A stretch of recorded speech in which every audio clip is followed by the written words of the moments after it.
Assalamualaikum warahmatullahi wabarakatuh. Salam sejahtera bagi kita semua. Segenap dewan juri yang saya hormati, seluruh panitia dan pemirsa yang berbahagia. Puji syukur senantiasa kita limpah curahkan kepada Tuhan Yang Maha Esa, yang mana atas limpahan rahmat dan karunia-Nya kita semua masih dalam keadaan sehat dan damai, sehingga masih tetap dapat beraktivitas hingga saat ini meskipun di tengah situasi pandemi yang masih melanda. Semoga dengan izin Tuhan pandemi COVID-19 ini dapat segera berakhir dan kita semua dijauhkan dari virus ini. Saudaraku sebangsa setanah air, saat ini kita memasuki bulan Agustus, di mana pada bulan ini setiap tanggal 17 kita merayakan Hari Proklamasi Kemerdekaan Republik Indonesia. Pada tanggal ini 76 tahun yang lalu bangsa kita telah menyatakan tekad yang bulat untuk berdiri sendiri sebagai bangsa yang merdeka, berlepas dari segala kekangan bangsa-bangsa asing. Tentunya hal ini bukanlah suatu hal yang mudah didapat. Setelah sekian ratus tahun bangsa kita terjajah, telah begitu banyak pahlawan-pahlawan kita yang gugur dan jasanya tentu tidak bisa kita lupakan.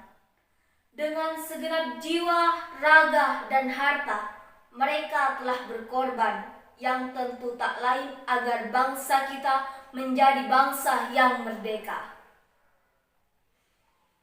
Perlu kita renungi bersama saudara-saudara bahwa menjadi suatu keharusan bagi kita untuk bersyukur kepada Tuhan yang mana telah menjadikan kita hidup di zaman kemerdekaan seperti sekarang ini.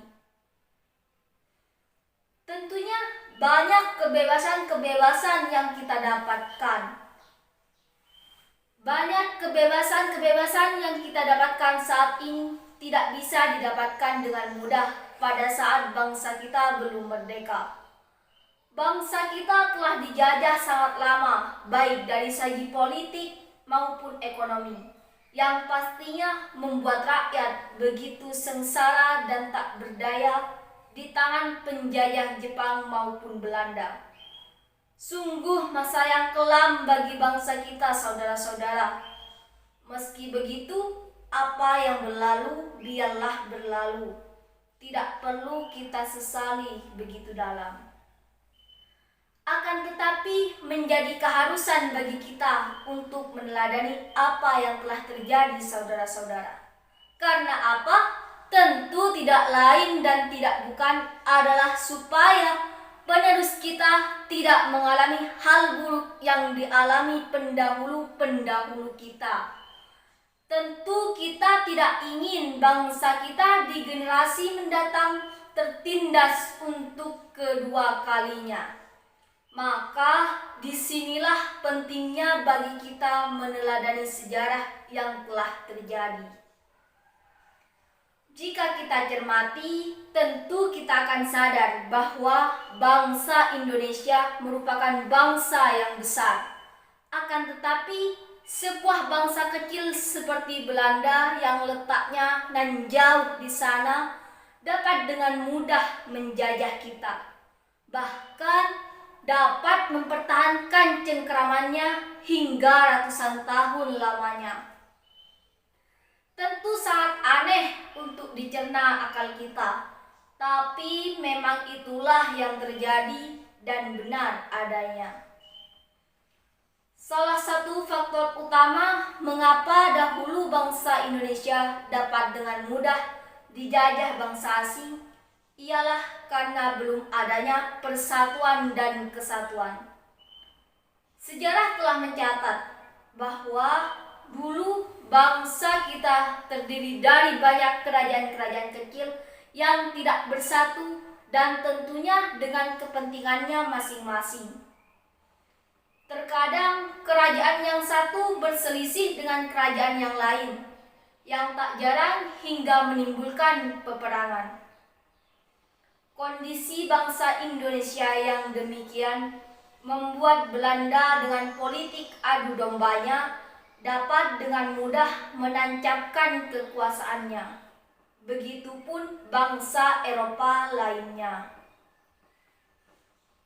Kita dapat melihat contoh bagaimana perselisihan antara kerajaan Goa dan Bone, persaingan antara Ternate dan Tidore, masalah internal dalam kerajaan Mataram, maupun banyak kejadian lainnya telah menyebabkan adanya penetrasi dari pihak bangsa asing untuk mengambil alih kekuasaan atas bangsa kita.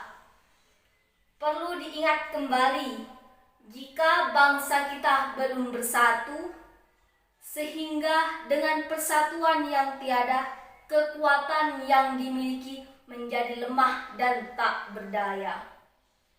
Bahkan banyak perlawanan oleh bangsa Indonesia terhadap penjajah yang gagal karena perlawanan ini masih bersifat kedaerahan.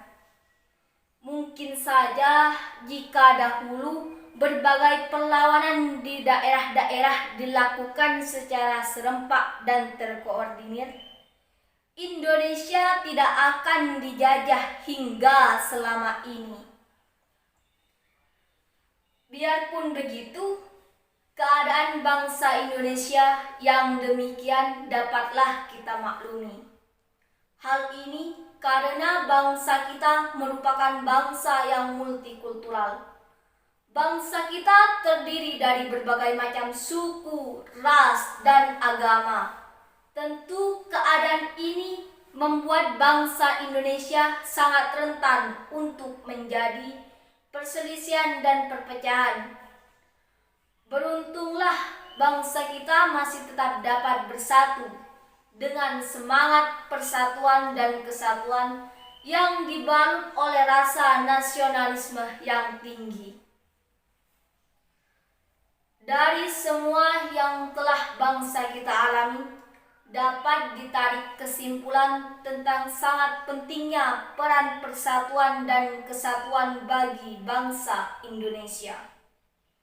Saat ini tugas kitalah untuk mempertahankan bangsa kita agar jangan sampai ada perselisihan dan perpecahan yang pada akhirnya membuat bangsa Indonesia hancur. Tentu perlu kita sadari bahwa bangsa kita penuh akan keberagaman, sehingga sangat penting bagi kita untuk menghargai berbagai perbedaan yang ada. Toleransi harus selalu dijunjung tinggi, dan yang tak kalah penting, semangat nasionalisme harus selalu terpatri dalam jiwa raga kita demi keberlangsungan bangsa kita, negara kita, Indonesia. Cukup sekian yang dapat saya sampaikan. Atas segala tutur kata dan perbuatan yang salah, saya mohon maaf yang sebesar-besarnya. Terima kasih. Wassalamualaikum warahmatullahi wabarakatuh.